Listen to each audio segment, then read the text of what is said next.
ओम नमः शिवाय।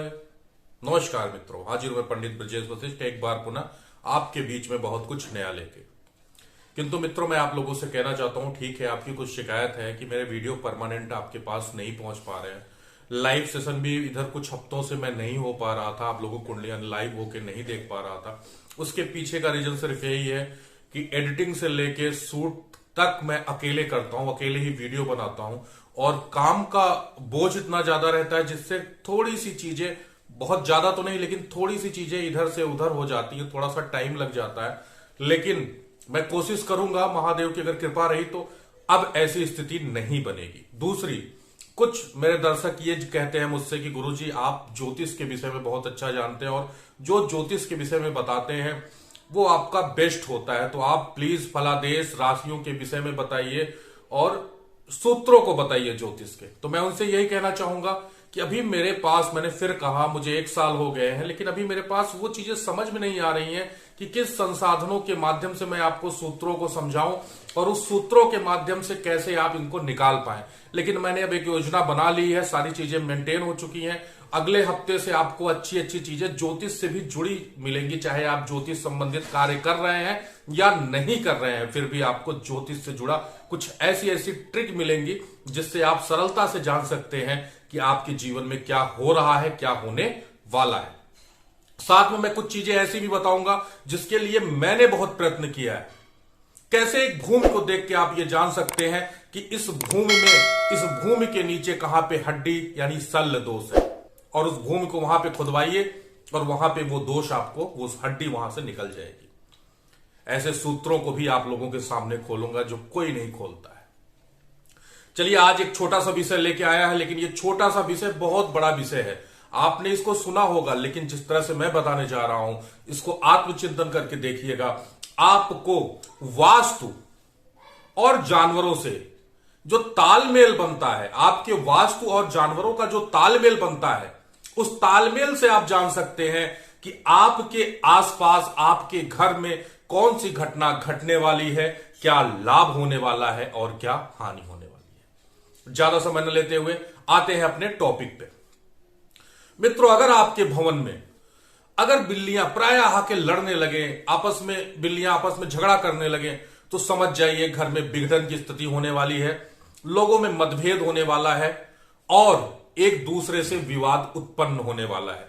ऐसी कंडीशन में कोशिश करिए कि बिल्लियां घर में ना लड़े और घर के जो मुख्य सदस्य है उसकी बातों को मानिए और तालमेल बना के चलना शुरू कर दीजिए। जिस घर के द्वार पे गायें आए और रंभाने लगे, सुबह होते ही गाय आ जाए, इकट्ठी हो जाए और देखने लगे उस घर की तरफ, निश्चय ही उस घर में वृद्धि होने वाली है। यह शुभ संकेत है और आपको एक बड़ा लाभ मिलने वाला है। ऐसा आप देखिएगा, आपको खुद प्रतीत होगा। एक कॉमन सी ट्रिक है जो आप लोगों ने सुना होगा, कुत्ते का रोना शुभ नहीं माना जाता। लेकिन किस परिस्थितियों में, जिस घर की तरफ कुत्ता मुंह करके रोना शुरू कर दे, निश्चित तौर पे उस घर पे बड़ा संकट आने वाला होता है। ऐसी कंडीशनों में आप भगवान शंकर की शरण में जाइए और भगवान शंकर के मंत्रों का उच्चारण करिए। ओम नमः शिवाय करिए, अगर स्त्री हैं तो नमः शिवाय ओम करिए, आपको लाभ मिलेगा और उस संकट से आप दूर हो सकते हैं। जिस घर में काली चींटियां क्रमबद्ध होकर चलती हो, क्रमबद्ध मतलब लाइन से एक के बाद एक लगी हुई हो,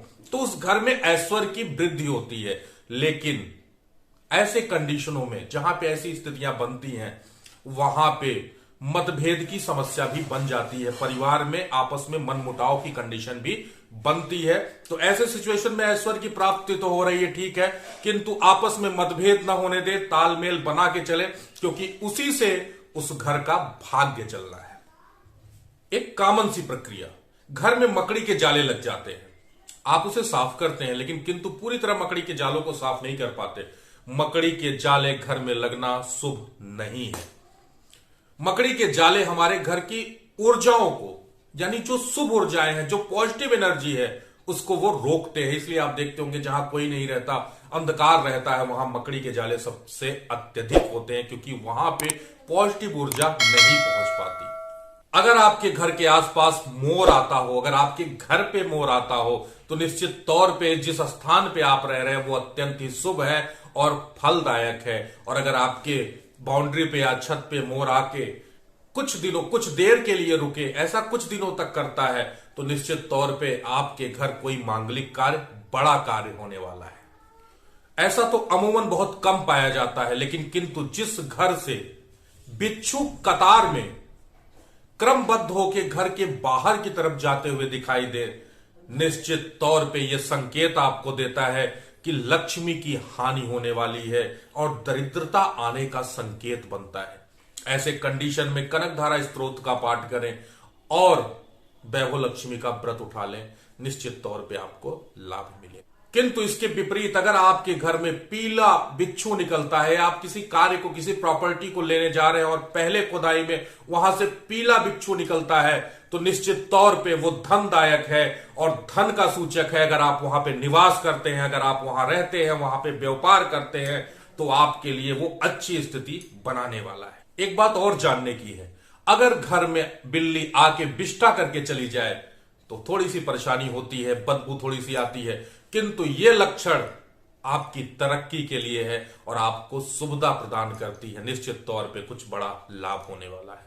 घर में छछूंदरों का घूमना, अमूमन ऐसा देखा जाता है कि छछूंदर घर में प्राय नहीं रहते, लेकिन शाम के समय, रात्रि में अचानक आ जाते हैं और घूमने लगते हैं। अगर आपके घर में भी छछूंदर रात्रि में आके घूम रहे हैं घर में, तो आपके पास श्री तो है ही और माता लक्ष्मी की विशेष कृपा भी आने वाली है और आ भी रही है। यह शुभ है और सर्वदा शुभ है। किंतु अगर आपके घर में काले चूहों की संख्या, ऐसे चूहे जो पीठ से बड़े काले होते हैं, उनके रोए बड़े कड़े होते हैं, उनकी संख्या बढ़ने लगे, तो सतर्क हो जाइए, व्याधि और दुख आने वाले हैं। ऐसे कंडीशन में क्या करिए, कुछ साबर मंत्र होते हैं, सरसों पे फूकिए और घर में बिखेर दीजिए। चूहों को मारना भी नहीं पड़ेगा और चूहे उस घर में प्रवेश भी नहीं करेंगे। अगर ये भी नहीं कर सके तो कुछ भी करके प्रभु चूहों को घर से बाहर निकालिए, अन्यथा ये आपको कष्ट में डाल ही देंगे। और एक चीज, अगर आपके आंगन में कोई पक्षी घायल होकर गिरा है, यह शुभ संकेत नहीं है। ये आपके ऊपर घोर विपत्ति आ सकती है। आपका एक्सीडेंट हो सकता है या घर के किसी भी सदस्य का एक्सीडेंट हो सकता है, या अचानक उस घर पे कोई बड़ी परेशानी आके टूट पड़ सकती है। ऐसे कंडीशन में आपको क्या करना है, गजेंद्र मोक्ष का पाठ करिए, स्वतः करिए या ब्राह्मण को बुला के गजेंद्र मोक्ष का पाठ कर दीजिए। आप इस व्याधि से मुक्त हो जाएंगे और निश्चय ही यह व्याधि आपको पीड़ित नहीं करेगी, क्योंकि यह संकेत वो लक्षणों को दर्शाते हैं। जैसे मान लीजिए भूकंप आने वाला है या आंधी आने वाली है, तो हम देख के जान जाते हैं भैया भूकंप आने वाला है, आंधी आने वाली है। भूकंप आए तो घर से बाहर निकल जाओ, आंधी आए तो जहां हो अपना सुरक्षित स्थान ढूंढ लो। ऐसे ये संकेत दर्शाते हैं कि क्या अशुभ होने वाला है और कैसे हम उस अशुभ स्थिति से बाहर जा सके। आशा है आपको समझ में आया होगा। अगर आपके कुछ भी ज्योतिष को, अध्यात्म को लेके कोई भी प्रश्न है, तो निश्चित तौर पे आप प्रश्न करिएगा, उसका उत्तर हम अवश्य देंगे। साथ ही मैं एक सीरीज शुरू करने वाला हूं जिसमें मैं आपके जन्म कुंडली का विश्लेषण करूंगा। जिस दिन मैं लाइव होऊंगा या जो प्रॉपर कमेंट और लाइक करता रहेगा, मैं उसकी कुंडली को उठाऊंगा और उस कुंडली का लाइव विश्लेषण करूंगा अपने लाइव कार्यक्रम में। इसी के साथ नए व्यूअर्स हैं तो सब्सक्राइब कर लीजिए, और अगर आपने सब्सक्राइब किया है तो प्रभु लाइक कर दीजिए, शेयर कर दीजिए, इतना सा कर दीजिए। इसी के साथ ओम नमः शिवाय, महादेव आपका